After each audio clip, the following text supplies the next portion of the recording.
A retired officer sat alone on his porch, haunted by ghosts only he could see. Then, one evening, a pair of amber eyes met his belonging to a scarred old K9 with a past just as broken. What started as silence between them slowly became something sacred. But when the nightmares returned and the snow began to fall, what that dog did next saved more than just a man. It saved his soul. What happened will make your heart ache, and then, maybe, start to heal. Before we begin, tell me, where are you watching from? Drop your country in the comments. I want to see how far this story travels, and if you believe that even the most wounded hearts human or canine deserve a second chance, hit that subscribe button now, because what you're about to hear might just change how you see healing forever. The woods of Westwood Hollow, Vermont, were dressed in a robe of damp fog and brittle branches as winter edged closer. Dawn broke in shades of pale blue and ash, the kind of cold that seeps not just into bone, but into memory. On the edge of these mist-wrapped hills stood an old cedar cabin, its porch sagging slightly with the weight of years and weather, nestled between leafless maples and frost-bitten pine. Smoke rose from the chimney in slow spirals, curling like half-formed thoughts against the gray sky. Inside that cabin lived Tommy Hale, a man once known for his steadfast aim and steel-eyed calm under fire. Now 68, Tommy carried the build of a man who once lived with purpose, a strong frame softened by time, shoulders still broad, but slumped from emotional weight rather than age. His face was angular, sun-worn, with deep lines like topographical marks of grief carved across his forehead and around his mouth. A silver beard clung to his jawline, always trimmed but never quite neat, like a habit half abandoned. His eyes, a weary slate blue, rarely lifted from the floor unless a sound startled him. Tommy was a retired police officer, formerly of the Rutland PD, once a legend in the field. But 8 years ago, a robbery gone wrong had taken the life of his wife, Marlene, a social worker known for her kindness and her sunlit laugh. She died in his arms before the ambulance could arrive.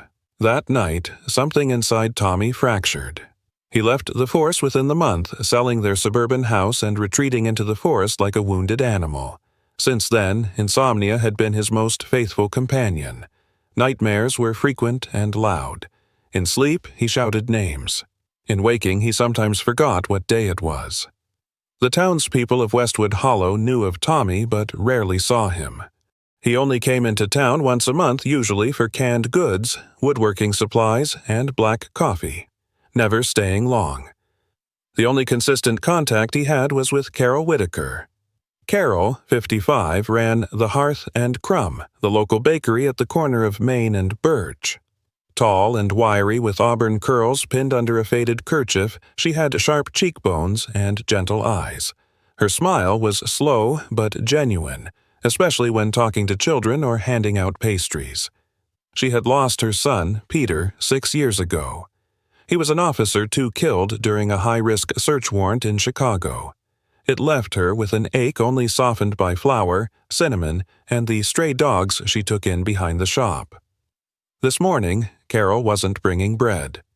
She parked her dusty Subaru at the foot of Tommy's drive, stepping out in worn jeans and a woolen coat with biscuit crumbs on the sleeve. The back of her car rattled as something inside shifted. She opened the trunk and whistled softly. Out jumped a dog, no, not just any dog, but a creature forged of command and memory. He was a German shepherd, black and tan with a grizzled muzzle and eyes that held entire chapters of silence. His left ear had a slight fold from an old break, and across his back, a faint scar sliced through the fur like a ghost trail of violence past. He moved with a limp in his rear leg. Not severe, but noticeable, as if every step was a negotiation with old pain. His name was Duke. At 10 years old, Duke was a retired canine, once partnered with Carol's son. After Peter's death, Duke had been rotated out of service and passed through 3 failed adoptions. He was intelligent, obedient, but prone to episodes of freezing up, especially around sudden loud noises. Carol had kept him temporarily, but the town's bylaws prohibited her from keeping dogs longer than 6 months without formal paperwork. Today, she was out of time. So she climbed Tommy's steps with Duke walking solemnly beside her. Tommy opened the door before she knocked. He always knew when someone was coming, instincts honed from decades of surviving the unexpected. "You're early," he said, voice low and grainy. Carol offered a brittle smile. "I brought something, or someone." His gaze drifted downward to the shepherd, who looked back up without a sound. Their eyes locked, two sentinels of loss staring across the battlefield of grief. "I don't do pets," Tommy said flatly. "He's not a pet," Carol replied. "He's what's left." Tommy didn't answer. Duke sniffed the porch, gave a half-circle patrol, then settled by the step, watching the forest like he'd done it all his life. "His name's Duke," Carol said softly. "Peter's partner. They served 3 years together before, well, you know." Tommy nodded once. "He won't bark," she added. "Doesn't whine. Barely eats. Just lies down by the door every night and stares." Tommy frowned. "So, you're giving me a broken dog?" Carol's expression didn't change. "I'm giving him someone who understands what it's like to lose your partner." There was a long silence. Wind moved through the trees like whispers. Tommy glanced back into the cabin toward the cold fireplace, the unfinished rocking chair in the corner, the single coffee mug on the counter. "You'll have to carry his food down from town. I'm not making special trips." "I'll do it," Carol said, "if he stays." Tommy didn't speak again, but he stepped aside.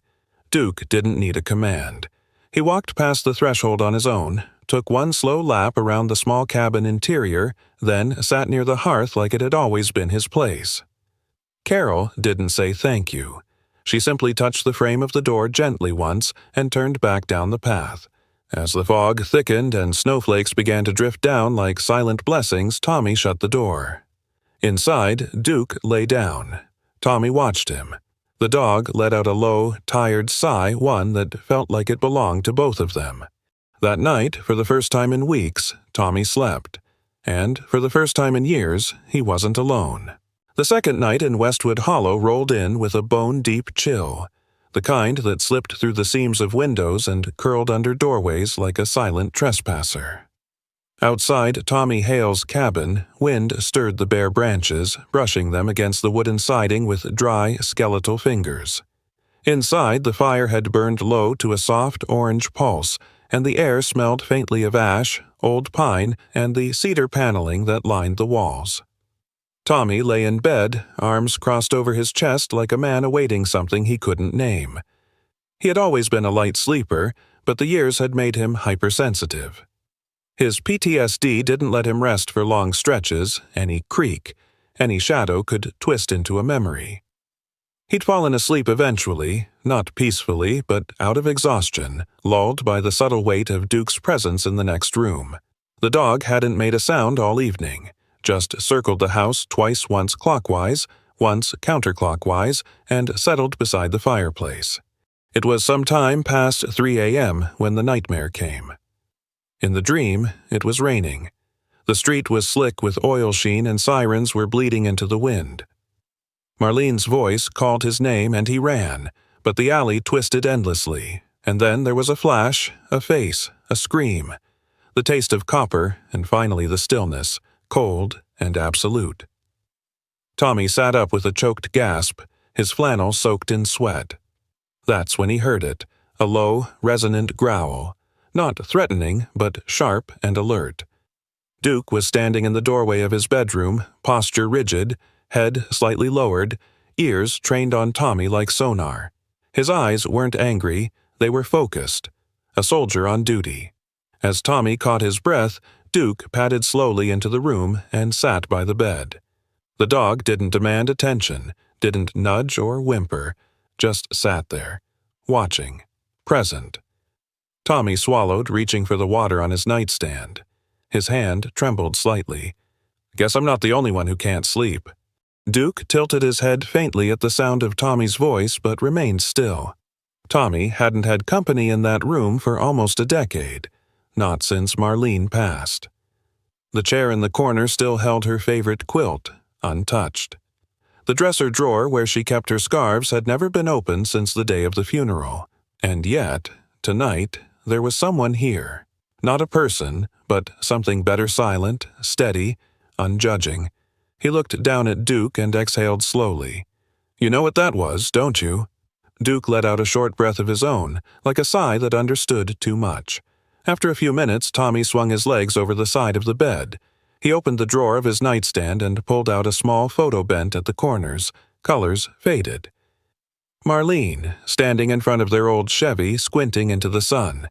Her smile wide, eyes crinkled, laughter almost audible through the image. He rubbed his thumb across the glass, then set it down and glanced at Duke. "She would have liked you." The dog blinked, his gaze never wavering. Later that morning, sunlight filtered through the narrow slats of the kitchen window. Frost still clung to the grass outside like lace, delicate and stubborn. Tommy moved quietly, brewing a pot of strong coffee in the old steel percolator. He reached into the upper cabinet and pulled down a second bowl, something he hadn't done in years, and filled it with water, setting it near the back door. Duke approached slowly, sniffed it, and drank in long, measured gulps. Tommy leaned on the counter watching. "You move like you're still on patrol," he muttered. Duke, as if acknowledging the statement, walked the perimeter of the small cabin, checking corners, pausing at the windows, and finally settling back near the fireplace. Tommy opened the closet by the front door. Inside hung a single uniform jacket, preserved in plastic. The deep navy fabric was dustless. The badge still gleamed faintly on the left breast. His name, Hale, was stitched above the heart. He hadn't touched it in 8 years, not even when invited to retirement ceremonies, memorials, or local parades. Seeing it again now, it looked like something that belonged to a stranger. But today, his hand hovered just a moment longer before letting the door close again. He turned back and saw Duke watching him. "Don't look at me like that," Tommy grumbled, pouring his coffee. Later that day, while Tommy was in the garage sorting through scrapwood for firewood and carving, he heard a noise. Not the usual rustle of leaves or creak of trees. This was movement, slow, deliberate. Duke had made his way out of the cabin on his own and was now patrolling the yard. He didn't bark, didn't chase birds or deer like a pet would. He scanned. Head low, shoulders forward, stopping at regular intervals to sniff the air, occasionally glancing back toward Tommy for confirmation. The patterns weren't random. They were muscle memory. Tommy stood with an armful of pine logs, watching with a mix of disbelief and something unfamiliar, almost admiration. "You still think you're on duty, huh?" Duke paused, looked at him, then resumed his patrol. Inside the cabin, above the fireplace, sat a small framed photo of Marlene. Every morning, Tommy would wipe the glass with the edge of his shirt before lighting the first fire of the day. Today, he did so without hesitation. And when he did, Duke was already lying at the hearth, curled into a crescent shape, tail tucked in, breathing steady. Tommy looked around and realized how quiet the cabin was, but it wasn't the kind of silence that pressed in from all sides like before. It was the kind that made room for thought, for breath, for rest. That night, Tommy left his bedroom door open. Not for comfort, not for air, but for company. And Duke came, uninvited but expected, and lay near the foot of the bed like he belonged there. The nightmares came again, but this time Tommy didn't wake alone. The sky above Westwood Hollow held the pale, flat light of late November, the kind that made everything look a little faded, a little forgotten. Frost slicked the sidewalks and turned the town's modest rooftops into shimmering mosaics. In the center of town, between the fire station and the old barber's shop, stood the Westwood Community Woodshop, a barn-like structure with wide windows, a tin roof, and the faint smell of pine, oil, and memories. Tommy Hale hadn't been inside the shop in years.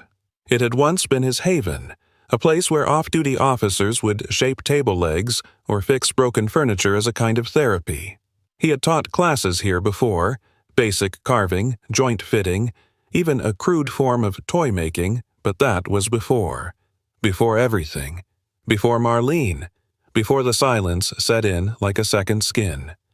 Now, with Duke trotting quietly beside him, he stepped back into the place with a mix of hesitation and reverence. The interior hadn't changed. Long wooden workbenches, shelves stacked with neatly labeled chisels, saws, sanding blocks. The overhead lights buzzed faintly, and motes of dust danced in the rays that came through the side windows. A wood stove in the far corner glowed softly, filling the room with a dry warmth. Tommy nodded at the woman behind the reception counter, a plump, bespectacled retiree named June Adler. June was in her early 70s, with a round face framed by a cloud of silvery curls and the blunt humor of someone who'd raised 4 sons on her own. She wore a quilted vest with pine tree patterns and held a mug that said, Carve Diem. "Well, I'll be," she said, peering over her glasses, "Tommy Hale, as I live and breathe." "Just passing through," Tommy muttered. "With a dog?" June arched an eyebrow. "He's retired," Tommy replied. "Like me." June leaned slightly over the counter to look at Duke. "Well, aren't you handsome?" she said, her voice softening. "Come on in, boy." Duke wagged his tail once, then settled into a spot by the corner of the main bench, placing his chin on his paws like he'd claimed the place. Tommy stepped to a side cabinet, reached in and pulled out a set of tools he hadn't touched in nearly a decade. His hands hesitated over them. Then he chose a simple whittling knife, the blade still sharp, still cold. The wood shop was empty at that hour, mid-morning on a weekday, just the occasional clink of metal on wood, the hum of the heater, and Duke's quiet breathing. Tommy set down a block of basswood and began carving. His hands remembered the motion long before his mind caught up. The blade slid cleanly into the grain, shaving thin curls that drifted like snow onto the table. The act wasn't just meditative, it was honest. He could control the depth of a cut, the angle of a line. Unlike memory, unlike grief. After maybe an hour, the silence shifted. A small voice spoke from the side of the room. "What are you making?" Tommy looked up sharply, surprised he hadn't heard anyone come in.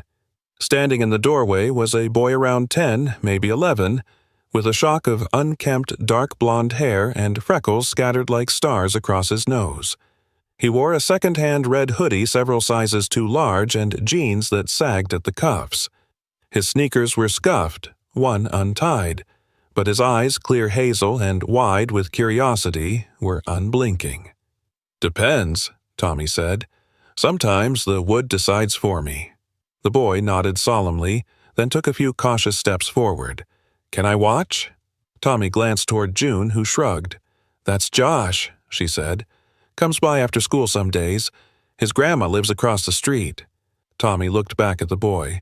"All right, but don't get too close. These tools bite." Josh grinned and sat on a nearby stool, tucking his legs underneath him like a bird perching. Duke lifted his head, studying the boy. After a moment, the dog got up, walked over and sat beside him, tail thumping once against the floor. Josh's hand reached out automatically, then paused in midair. "Can I—" "He won't mind," Tommy said. Josh patted Duke's head gently. "He's got a scar," he said. "Like me." Tommy looked up. "You got a scar?" Josh nodded, pulling up his sleeve to reveal a pale line across his forearm. "Fell out of a tree when I was 6. Climbing alone. Grandma was mad for a week." Tommy allowed himself the hint of a smile. "Does the dog talk?" Josh asked. "Not in words." The boy nodded, as if that made perfect sense. "I think he likes me." "I think he does," Tommy said, returning to his carving. For the next hour, the 3 of them, man, boy, and dog, settled into a quiet rhythm. Tommy carved, Josh watched, and Duke alternated between the two like a sentinel. Occasionally, Josh asked questions, not annoying ones, but thoughtful, about the tools, the types of wood, why the grains moved the way they did. "You want to try?" Tommy asked, surprising even himself. Josh's face lit up like sunrise. "Yeah." Tommy handed him a soft block of pine and a dull carving chisel, watching carefully as the boy mimicked the motions. Clumsy at first, but careful, intentional. "Not bad," Tommy said. "You've got patience. That's rare." Josh beamed. "Can I come back tomorrow?" Tommy hesitated, then nodded. "Sure. Just wash your hands first next time, and tie your shoes." Josh laughed and gave Duke one more pat before grabbing his backpack and heading out. June watched the exchange with quiet interest, sipping from her mug. "He likes you," she said once the boy had gone. Tommy glanced at the door. "He reminds me of someone." Duke looked up at him, then lowered his head again to rest. Tommy returned to the carving. It was beginning to take shape now, an animal maybe. Something with ears perked and tail down, muscles tense but alert. Something watchful, protective. Something like Duke. The morning fog over Westwood Hollow lingered low, curling through the trees like a hesitant memory. Inside the woodshop, the scent of cedar and varnish mixed with the faint sweetness of apples from June's thermos. Outside, the sky was a slate-colored ceiling, and everything beneath it felt quieter, softer, like the world itself had taken a breath it couldn't quite let go. Tommy Hale stood at his bench, sleeves rolled, eyes focused on a new block of red oak. The grain was tight and clean, dense enough to challenge him, warm enough to shape well. Today, he wasn't carving in the old style, but starting something more personal, a bust of Duke.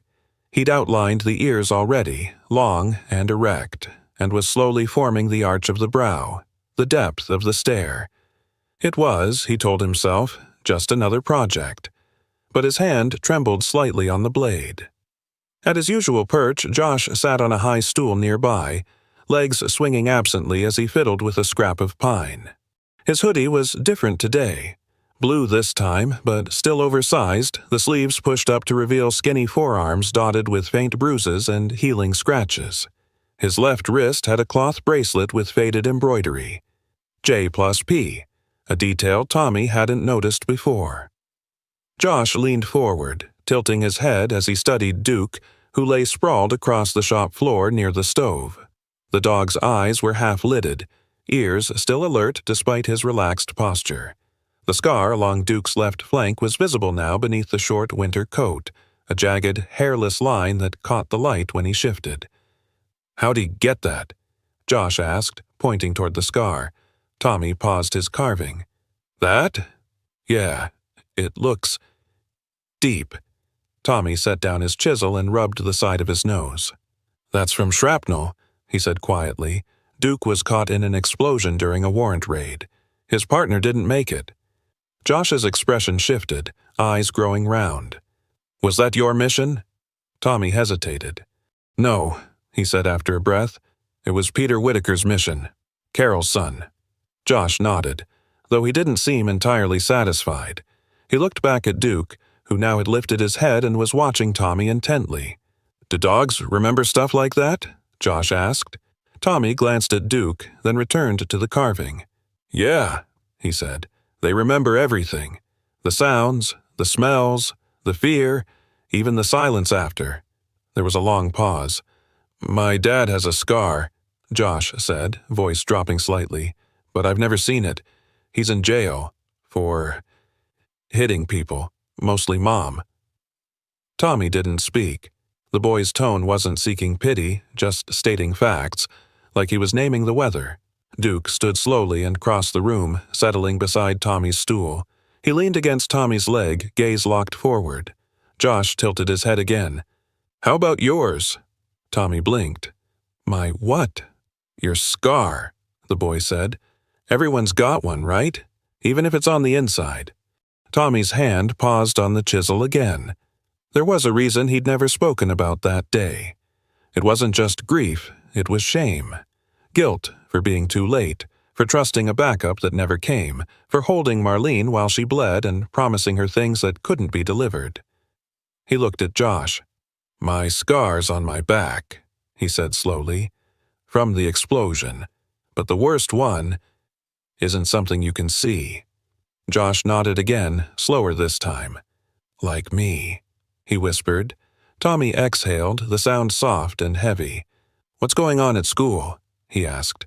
Josh shrugged. "Nothing. Just some kids. They think I'm weird. Say I smell like sawdust." Tommy allowed a corner of his mouth to twitch. "You do?" Josh grinned. "It's a good smell." Duke gave a soft huff, resting his chin on Josh's shoe. The boy reached down and scratched behind his ears, gently avoiding the folded one.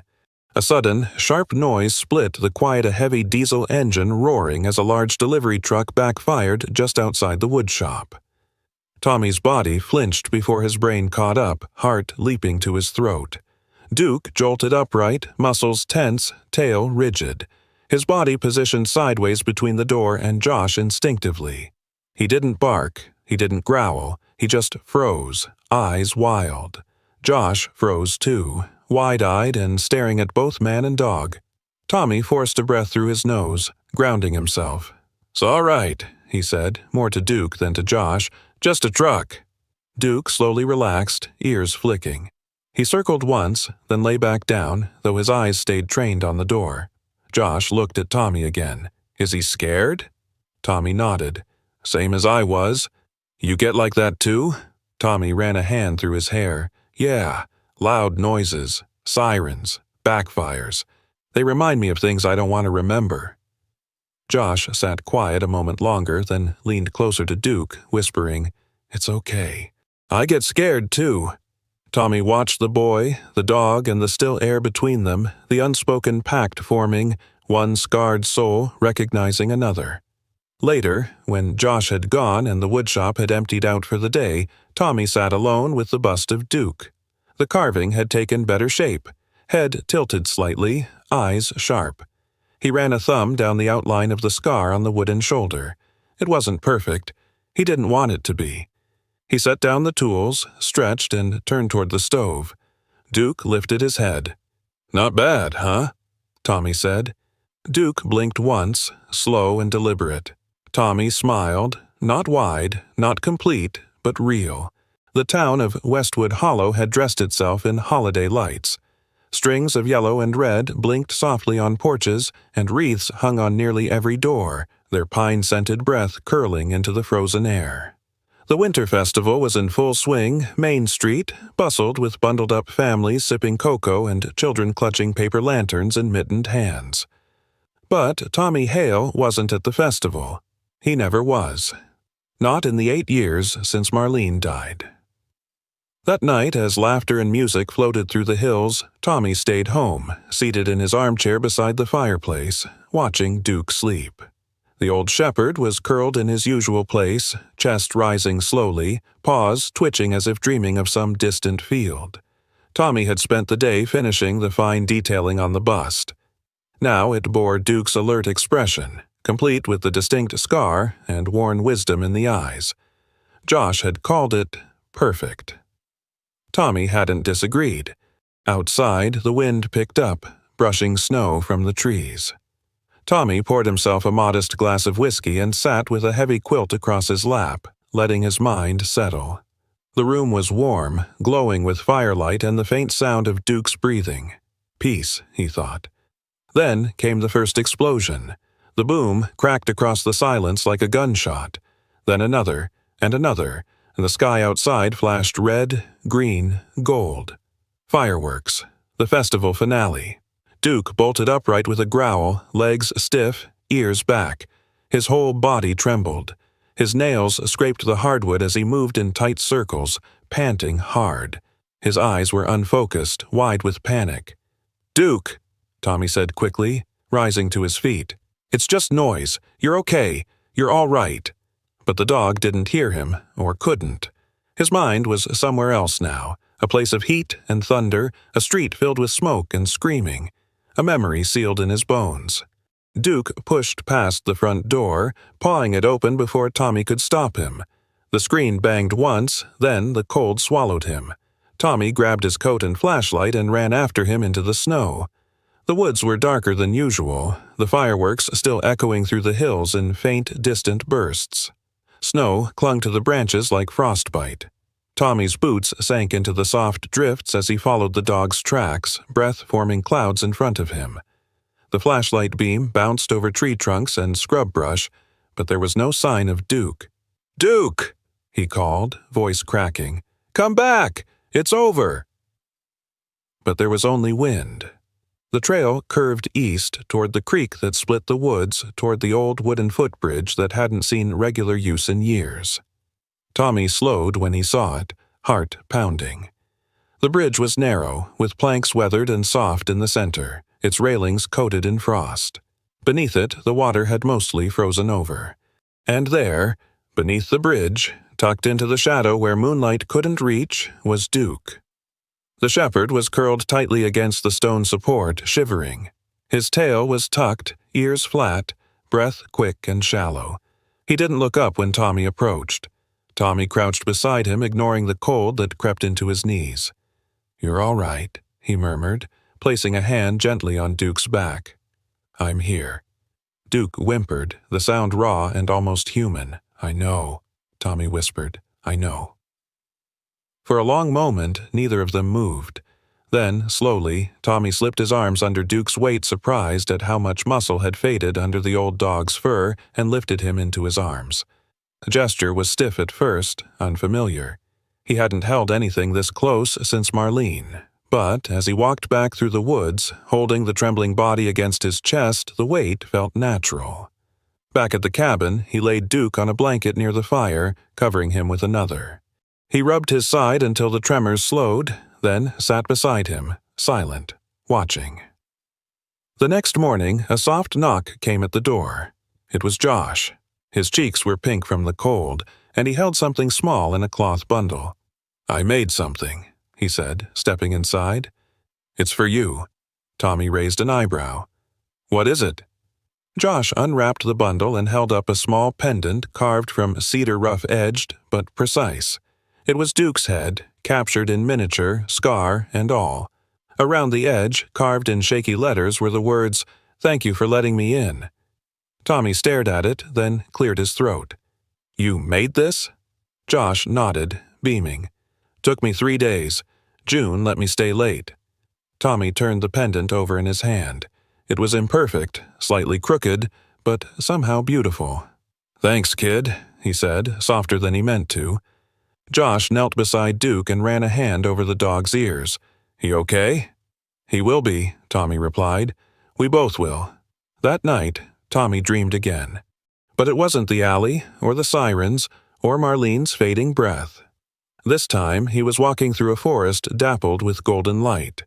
The leaves shimmered. Duke ran ahead, stopping every few feet to look back with joy in his stride.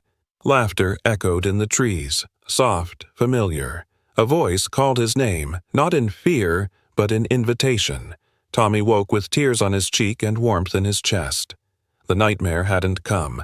By early January, the frost had settled like a second skin over Westwood Hollow. The holiday cheer had faded into quiet routine, and the snowbanks along Main Street were lined with gray slush and boot prints. But at the Westwood Community Wood Shop, warmth thrived, radiating not just from the old cast-iron stove in the corner, but from the energy of life returning to a space that once only echoed with dust. Tommy Hale stood in front of a semicircle of 5 children, each with wood blocks in front of them, dull chisels in hand. A handwritten sign near the front door read, "Saturday, Carving for Kids. Free. No experience needed." It was Josh's idea. The boy had talked about it for days, wearing Tommy down with that lopsided grin and the persistence only children and golden retrievers seemed to possess. Duke lay sprawled near the bench, his chin resting on a rolled-up flannel blanket. The children treated him like both a statue and a guardian, neither poking nor petting without permission. He didn't mind the noise or movement. In fact, his tail occasionally wagged at the right jokes, like he understood punchlines better than most adults. At the end of the row sat Agnes Lambert, a woman in her 80s, with silver hair in a neat braid and oversized sunglasses covering her eyes. Agnes had been blind since her early 40s, a result of a degenerative eye disease, but what she lacked in sight she made up for in tenacity. She was tall, bird-boned, and always smelled faintly of cloves and lavender oil. She had once been a potter and claimed her fingers could still see better than most people's eyes. "Start slow," Tommy instructed. "Feel where the grain pulls. The wood doesn't like to be forced." Agnes chuckled. "That's true of people too, dear." Josh sat next to her, helping position her tools before returning to his own project, a clumsy but sincere-looking fox he had insisted was modeled after Duke. When she wasn't carving, Agnes reached down now and then to rest her hand on Duke's back. He didn't move, except for a slight lean into her touch. Carol Whitaker arrived shortly after noon, a tray of pastries balanced in her gloved hands. Her cheeks were pink from the cold, and her curls peeked out beneath a knit hat in deep green. She wore a flower-dusted navy coat and a bright red scarf that gave her the appearance of someone freshly plucked from a holiday card. "Fresh molasses cookies," she said, setting the tray on the side counter, "and cinnamon twists for anyone who survives Josh's fox." Josh scowled. "He's gonna look better when he's finished." "I'm sure he will, sweetheart," Carol said, ruffling his hair. Tommy approached her, brushing sawdust from his sleeves. "You didn't have to do all this." Carol shrugged, unwrapping a cookie and handing it to him. "You're feeding the kids' minds. I figured I'd handle the stomachs." They stood side by side for a while, watching the kids and Agnes work. For a man who once preferred solitude to companionship, Tommy found Carol's quiet presence oddly grounding. She never asked too many questions, never filled the silence unless it needed filling. She simply existed beside him, like another log on the fire. That afternoon, Tommy put the final touches on his largest carving to date. It had taken him weeks nights when the dreams returned in whispers instead of screams. It stood over 2 feet tall, a man kneeling in the snow, arms wrapped around a dog whose muzzle rested against his chest. The man's coat was textured with wind-blown lines, the dog's fur curled just slightly at the edges, as if caught mid-shiver. He'd named it Shelter. Agnes asked to touch it when she heard it was finished. "Describe it to me first," she said, holding her hands out like a musician waiting for a familiar instrument. "It's snowing," Tommy began. "There's a man. Heavy coat, tired eyes. He's kneeling. He's holding a dog like it's the only thing keeping him upright. The dog isn't afraid. Just there." Agnes smiled. "Go on, then." She traced her fingers slowly along the carving up the man's arms, across the dog's back, pausing at the spot where Duke's real-life scar had been mirrored in wood. "That's a good piece," she said. "It's not just about comfort, it's about trust." Tommy didn't answer. He didn't need to. The next day, a new face appeared at the door. A woman in her mid-30s with a camera hanging from her neck and a notepad tucked under her arm. She was tall and lean, with short sand-colored hair and sharp green eyes that missed very little. Her name was Natalie Kruger, a freelance journalist for the Vermont Chronicle. "Mind if I sit in?" she asked Tommy. "I'm covering community arts initiatives in rural towns. June told me about your workshop." Tommy hesitated. "I'm not running a program." She smiled politely. "That's not what the kids say." Natalie was professional, quick with her questions, but not pushy. She interviewed Agnes first, then Josh, even coaxed a few words out of Duke with a well-timed squeaky toy. When she finally asked Tommy about his past, he stiffened. "I'd rather keep the article about the kids," he said. She nodded, pen poised. "Of course, but people do like redemption stories." "I'm not a story," he replied quietly. "I'm just carving wood." Still, later that evening, as he wiped down the benches, he found her card tucked under the tray of leftover cookies. On the back, in neat handwriting, it read, "You're making more than furniture." That night, as he and Duke sat beside the fire, the cabin didn't feel so quiet anymore. It felt full. The morning air bit harder than usual, its chill slipping through the seams of the woodshop's old window frames. Snow had fallen again in the night, covering Westwood Hollow in a thick, quiet blanket. But inside the warmth of the community space, things were not so still. Tommy Hale sat hunched at his usual bench, unmoving, a newspaper clutched tightly in his weathered hands. The headline read, "Wounds of the Wood. A former cop finds redemption in carving."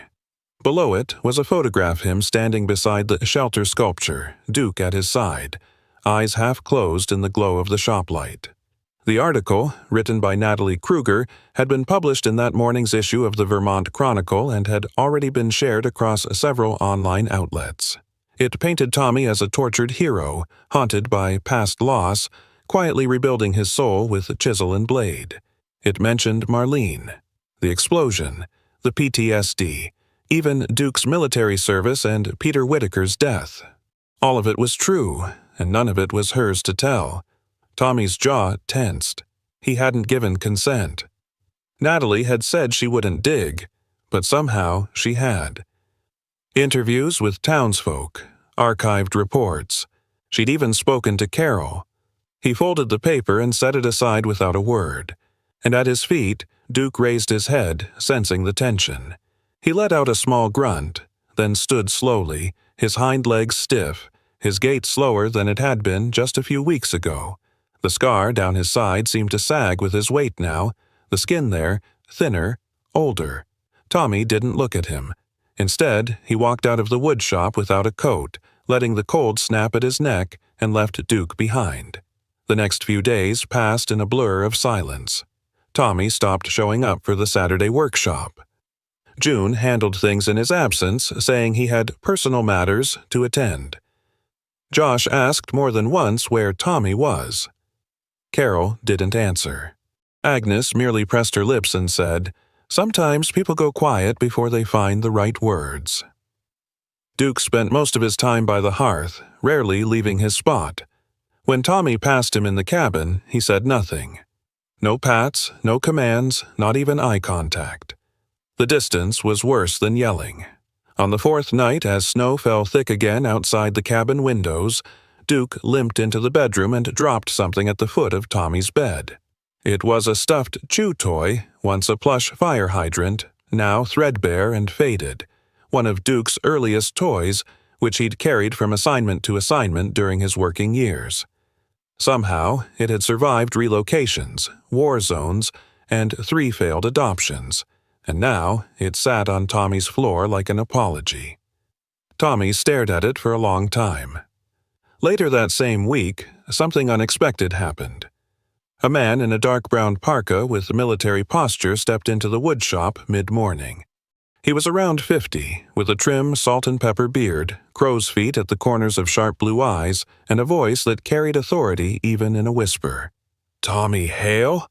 he asked June, who nodded toward the back room where Tommy had finally returned that morning, wordlessly sanding the edge of a new bench. The man approached. "Name's Captain Raymond O'Hara. I served with your brother for 2 tours in Kandahar. Heard about the article." Tommy looked up, cautious. "I run a trauma recovery program for officers and first responders upstate," O'Hara continued. "We're rebuilding a curriculum. Less about lectures, more about honest stories. Someone like you, what you've seen, what you've lived, you'd be a hell of an instructor." Tommy wiped sawdust from his hands. "I'm not a teacher." "You don't have to be," O'Hara replied. "You just have to be real." He handed over a business card and left without pressure. That evening, Josh stormed into the woodshop, cheeks flushed not from cold, but from anger. "Caleb and Ryan were laughing about the article," he said. "Said you were crazy and Duke was just a broken old mutt." Tommy looked up. "What did you do?" "I punched Caleb in the shoulder," Josh said, puffing up. "Not hard, but hard enough." Tommy let out a dry chuckle. "You shouldn't be hitting people." "I don't care," Josh snapped. "You're not crazy, and Duke's not broken." He stormed out, slamming the door with more force than his frame should allow. That night, Tommy sat beside the fireplace again. Duke lay in his usual spot, eyes tired, breaths slow. Tommy reached down, picked up the fire hydrant toy, and set it gently next to Duke's paws. "I'm sorry," he whispered. Duke blinked slowly, then nudged the toy back toward Tommy's foot. For the first time in days, Tommy smiled. The leaves in Millbrook had begun to turn, a riot of burnt orange, crimson, and gold lighting up the hills like fire caught mid-dance. The chill in the air was no longer just a whisper of winter. It was a steady reminder that change was coming. For the town, for the man, for the dog. Tommy Hale stood in the center of the woodshop, sleeves rolled up, eyes locked on the final block of oak he would ever shape in this place. His hair had grown a little longer, and there was a softness now in the lines around his eyes, like the edges of grief had been sanded down by time and presence. Duke lay at his side as always, his breathing slow, body curled like a crescent moon against the bench leg. The shepherd's coat had grown grayer in the past month. His walks had become shorter, steps slower. The fire in his eyes was still there, but it flickered more faintly now. Tommy's last commission wasn't for sale, nor for any gallery. It was personal, a sculpture of two figures carved side by side. One was a man, kneeling slightly with a weathered coat draped across his shoulders, his hand extended not in command but in thanks. The other, a dog not youthful or idealized, but dignified, tired, resting his head on the man's knee. He titled it The Final Watch. Josh sat nearby, working quietly on his own small carving. These days, he wore the cedar pendant shaped like Duke every day, threaded through a leather cord that hung around his neck. His posture had changed. He sat taller now, spoke clearer. The quiet boy with bruises and downcast eyes had found steadiness not just in wood, but in people who stayed. Carol entered just before sunset, a basket of cinnamon bread in her hands and a scarf of soft burgundy wrapped loosely around her neck. She looked the same strong frame, wind-pinked cheeks, always a trace of flour on her sleeve, but her gaze lingered longer on Tommy now, and her hand brushed his shoulder without needing permission. "I heard from Captain O'Hara," she said. "He said the spring session's already filling up. You're really going through with it?" Tommy nodded. "The art therapy program's real. They've got space, materials, a dozen veterans ready to talk or just carve in silence." "And you'll go?" "One last chapter," he replied, eyes fixed on Duke, but not without saying goodbye right. That goodbye came sooner than expected. It was a Sunday morning, crisp with the scent of damp leaves and chimney smoke. The shop was quiet. Tommy rose early, the way he always did, and found Duke still curled on the hearth. But this time he didn't lift his head. His chest rose once more, then was still. Tommy dropped to his knees beside him, one hand on the familiar scruff of his neck, the other resting gently over his heart. He didn't cry, not immediately. The grief wasn't sharp or sudden. It was slow, patient, like a tide that had always known it would come back. Later that week, the entire town turned up for Duke's memorial. Josh had made a small wooden nameplate with Duke's birth date burned gently into the edge and a hand-carved paw print at the center. Carol brought apple cider and coffee, setting up a long table in front of the shop, now draped in cloths of green and gold. June read a passage from a poem, her voice cracking once, but never breaking. Agnes Lambert came too, with her white cane and warm coat, guided by her granddaughter. She laid a single carved rose on the bench beside Duke's statue and whispered, "He saw without needing to." Tommy gave a short speech, only a few words, spoken in a voice low and weathered. "He healed me without words," he said, resting his hand on the statue's base. "I owe him more than I'll ever be able to carve." That statue now stands at the front of the shop, permanently mounted to a stone base. On it, etched in Tommy's handwriting, is the same phrase, "He healed me without words." As the months passed, the woodshop continued, with Josh growing into a role of quiet leadership. He taught the younger kids to sand and stain, handed out cookies from Carol's basket, and every so often ran his fingers over the statue like it was still warm.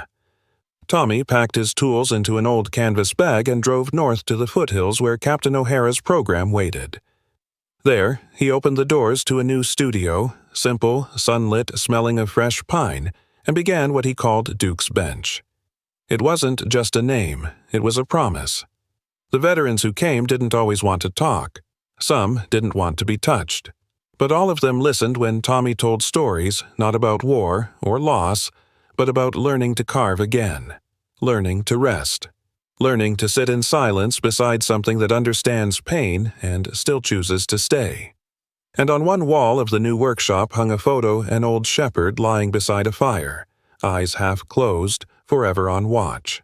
Sometimes the deepest healing doesn't come from words, but from presence. a quiet companion, a carved figure, a loyal dog who never gave up on a broken man. Tommy thought he had lost everything, but God had other plans. He didn't send a miracle with trumpets and lightning. He sent it in the form of an old German shepherd named Duke.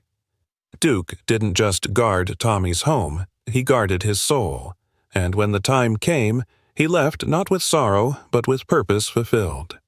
This story reminds us that healing can come softly, through the bark of a dog, the grain of a block of wood, the touch of a child's hand, or a second chance we didn't ask for, but desperately needed. Maybe you're carrying pain that no one sees, or maybe you've been someone's Duke without realizing it. Either way, remember, God works in the quiet places. He sends comfort where we least expect it, and He doesn't forget those who've been forgotten. If this story touched your heart, leave a comment below and type Amen to Honor Duke and the quiet miracles in your own life. Share this with someone who needs a reminder that they're not alone. And if you believe that every wounded heart deserves healing, subscribe to this channel for more stories that restore faith and hope. May God bless you and keep you. May you always find comfort even in the silence. The rain came down in sheets, driven sideways by howling wind that screamed through the bare trees lining the deserted highway. It was near midnight on the outskirts of a quiet Midwestern town, and the storm showed no signs of relenting. The world was soaked, cold, and unforgiving. A German shepherd limped through the shadows of a narrow alley near the woods, ribs visible beneath his soaked, matted fur. His movements were slow, weary, each step the product of days without food, weeks without shelter. The cold bit into his bones, but hunger drove him forward, snout low, sniffing among overturned trash bins and scattered wrappers. His name, once, had been Max, but now he was nameless, just another stray no one wanted, another soul discarded by the world. As he scoured the alley for scraps, a faint sound drifted beneath the roar of the rain. Barely audible, a high-pitched cry, soft and strained. He froze, ears flicking. There it was again. Not the whimper of another dog, not a cat. It was human. A cry. A baby's cry. Max's head snapped toward the woods, toward a dark patch of overgrowth near the edge of the tree line. He bolted toward it, paws splashing through shallow puddles, pushing through wet brush until he reached the sound. Tucked behind a log, almost hidden beneath branches and leaves, was a small white styrofoam box, soaked and stained with mud and rain. It shifted slightly with the baby's movement inside. He approached cautiously, sniffing. The scent hit him. Newborn skin, milk, fear, and cold. Inside, barely covered by a thin towel, was a baby girl. Her face was pale, lips tinged blue. Her tiny hands trembled, her cries weakening. Something in Max snapped to life, with no one around, no guidance, no reason. He acted. He gripped the corner of the box gently with his teeth and began dragging it. Inch by inch, he pulled it out of the bushes, scraping it across wet earth, slipping in the mud. The rain stung his eyes, but he didn't stop. He tugged it all the way to the edge of the road, where headlights sometimes appeared in the distance before vanishing again into the storm. Then he stood guard. He barked. At every car that passed, he barked with every ounce of strength left in his battered body. Loud, urgent, pleading. The lights would slow, sometimes pause, but none stopped. The storm was too fierce. A barking dog in the middle of nowhere was just another danger to avoid. Still he barked. Still he hoped. When his voice gave out, he whined. When no one came, he circled the box, curled his thin, shaking frame around the baby inside, and pressed his soaked body against the side of the foam to shield it from the wind. He lowered his head, ears twitching at every passing sound, eyes wide open, guarding through the night. A nameless dog, a nameless child, and a world that hadn't yet seen what love looked like when it had nothing left to lose. The night dragged on, the storm roared, But Max didn't move, because some protectors are born, not trained, and some hearts, no matter how broken, never stop fighting to keep someone else alive. The storm had passed, leaving behind a soaked gray dawn.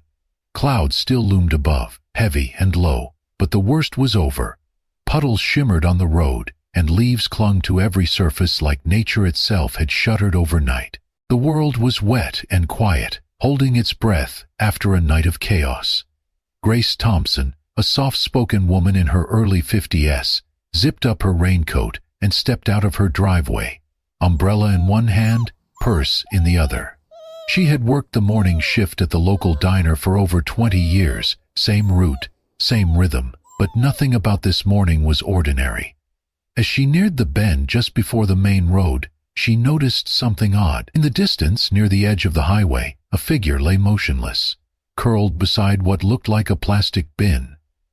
Grace squinted. A dog. Big, soaked to the bone. At first she thought it was dead, but then it moved, barely. She quickened her pace, heart pounding. As she got closer, her breath caught. The German Shepherd was curled tightly around a white styrofoam box, its sides dented and stained with mud. Paper scraps, wet leaves, and tiny footprints littered the area. The dog's ribs pushed visibly against his fur, and his body shivered uncontrollably, but he stayed in place, head resting protectively against the box. Grace's eyes widened. Was it food? A litter of puppies? No. Then she heard it, a sound. Soft, muffled, a faint cry. Her stomach dropped. She rushed forward, kneeling beside the dog. He lifted his head weakly, looked into her eyes, and gave a quiet, broken bark, like he was pleading. Grace dropped her umbrella.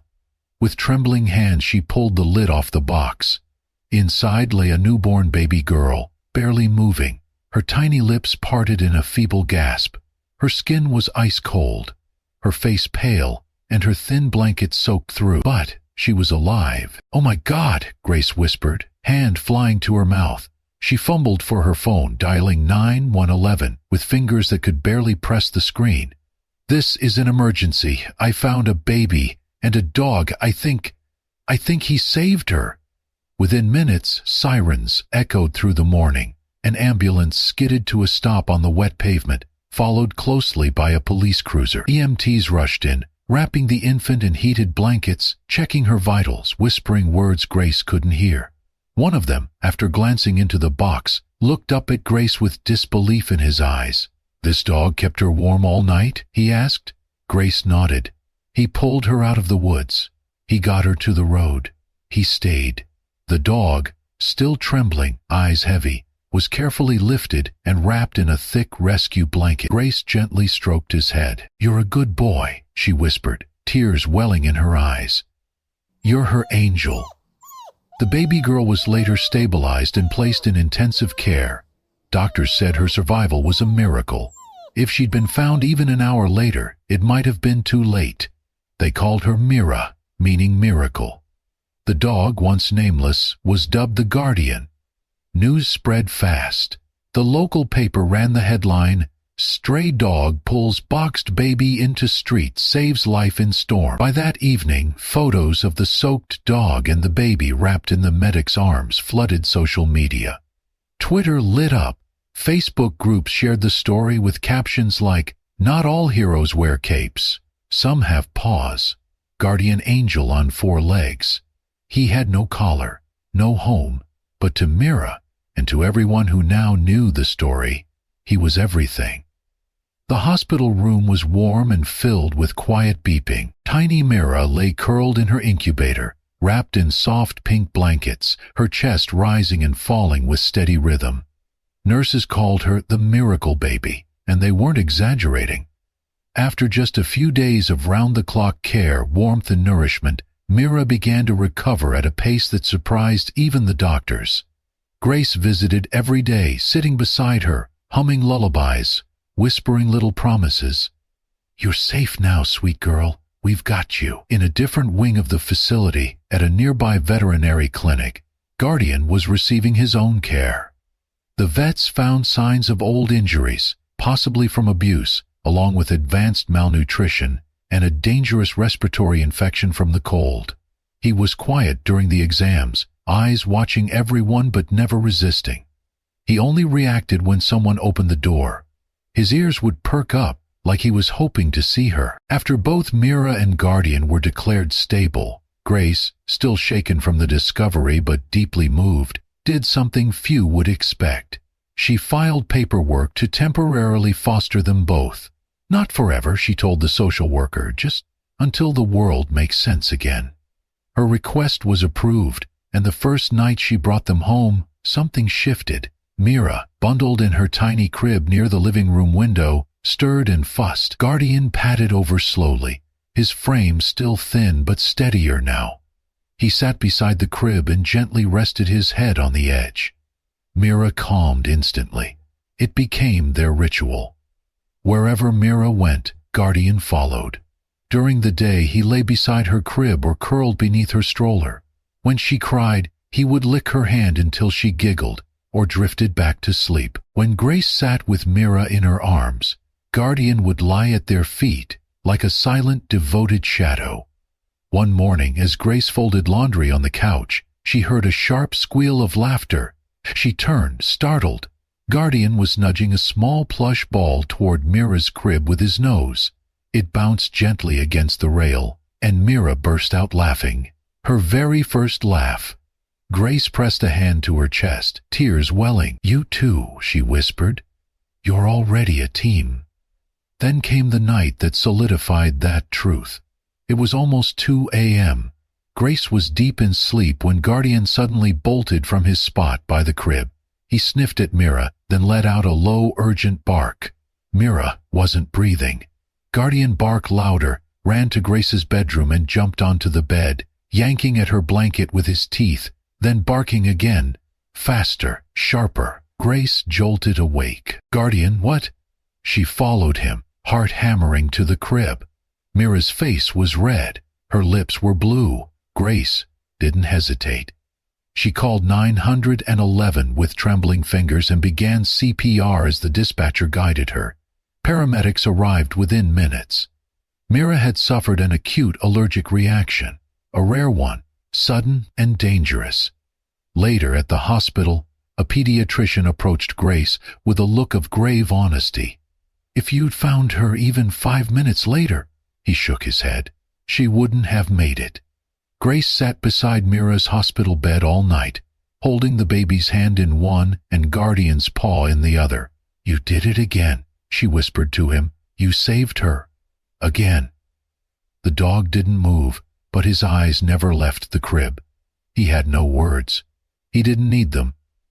He was a guardian, not in name but in purpose, and Mira was never alone. The community center was buzzing with energy. Balloons floated above booths lined with baked goods, handmade crafts, and colorful banners that read "Hearts for Hope," a fundraiser for orphan children. At the center of it all stood a small fenced stage, and beside it, tail gently wagging, tongue out in a relaxed pant, sat Guardian, wearing a special red vest embroidered with white letters, "Miracle Dog." He'd become a local legend, not just for saving baby Mira from the storm, or for alerting Grace during her medical emergency, but for simply existing as living proof that love, loyalty, and instinct could thrive even after abandonment. Children lined up to take pictures with him. Some brought treats, others hugs. Mira, now nearly 1 year old, sat in Grace's lap under a shaded canopy, giggling as Guardian licked her fingers. The event was peaceful, joyful, until it wasn't. Amid the music and laughter, Guardian suddenly stiffened. His ears shot forward, his nose lifted into the air, sniffing, alert. He stood. In the distance near the back entrance, a man moved awkwardly against the crowd flow. Dressed in dark clothes, hat pulled low, he clutched something inside his jacket. His eyes darted left and right. Guardian growled. At first, no one noticed, but when the man reached for the inner pocket and began moving toward the display table for auction items, Guardian snapped into action. He leapt over the small stage fence, barking, loud, fast, relentless. The man flinched. The crowd turned, startled by the sudden outburst.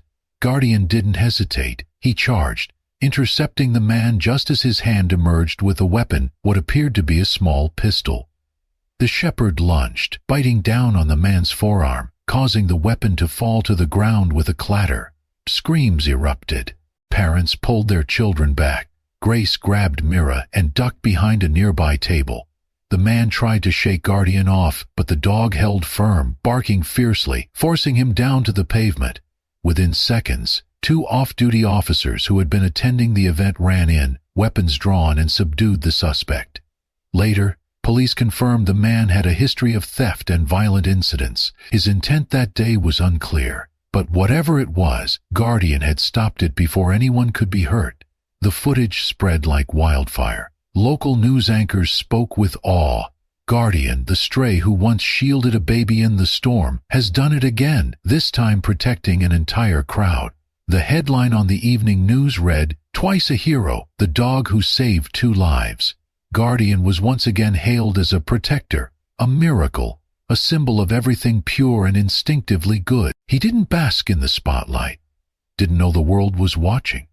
After the chaos, all he wanted was to return to Mira's side, lie at her feet, and rest. Because for Guardian, being a hero wasn't about headlines. It was about watching, protecting, and never letting anyone he loved face danger alone. The years passed gently, as if the storm that once brought them together had long since blown away, leaving only light behind. Grace, once a woman who walked to work in quiet solitude, now walked through life with 2 companions who had changed everything. She had officially adopted Mira the year she turned 2, signing the papers with tears in her eyes, and Guardian sitting loyally at her feet, as if he too understood the significance. Guardian, in turn, was no longer just a miracle dog.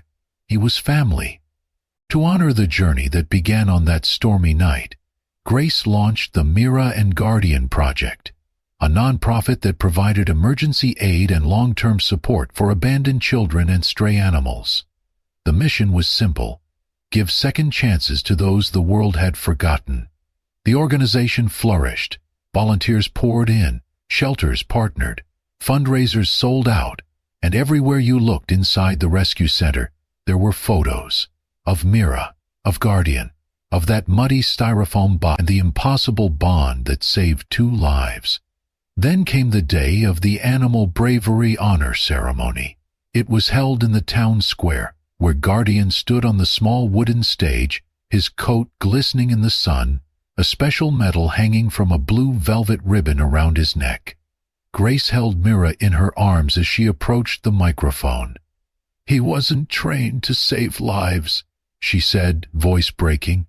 "Just dead. When no one else was watching, when no one else came, he did. And because of that, I have a daughter. Because of that, we are a family." As the crowd rose in applause, Mira wriggled out of Grace's arms, ran to Guardian, and threw her arms around his thick neck. "My puppy hero!" she shouted, grinning. The crowd laughed and clapped again, but Guardian just sat there, eyes calm, tail wagging slowly, as if he already knew. Years later, on a soft spring afternoon, the backyard was filled with the sound of little paws and joyful yelps. 3 puppies, Guardians, chased butterflies and each other beneath the wide oak tree. Guardian lay in the grass, older now, muzzle graying but eyes warm as ever. Beside him, Mira, now 5, lay on her belly with a picture book, one hand gently resting on Guardian's back, the other turning pages.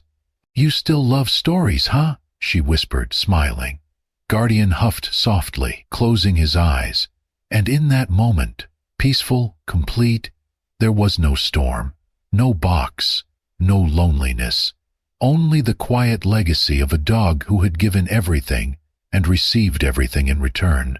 Some souls aren't taught how to love or protect. They're born knowing, even if no one's watching, even if the world has turned its back, because heroes sometimes come with 4 legs and a heart that never gives up. He had no name, no collar, no home, but he had a heart brave enough to save a baby and a soul loyal enough to protect her for a lifetime.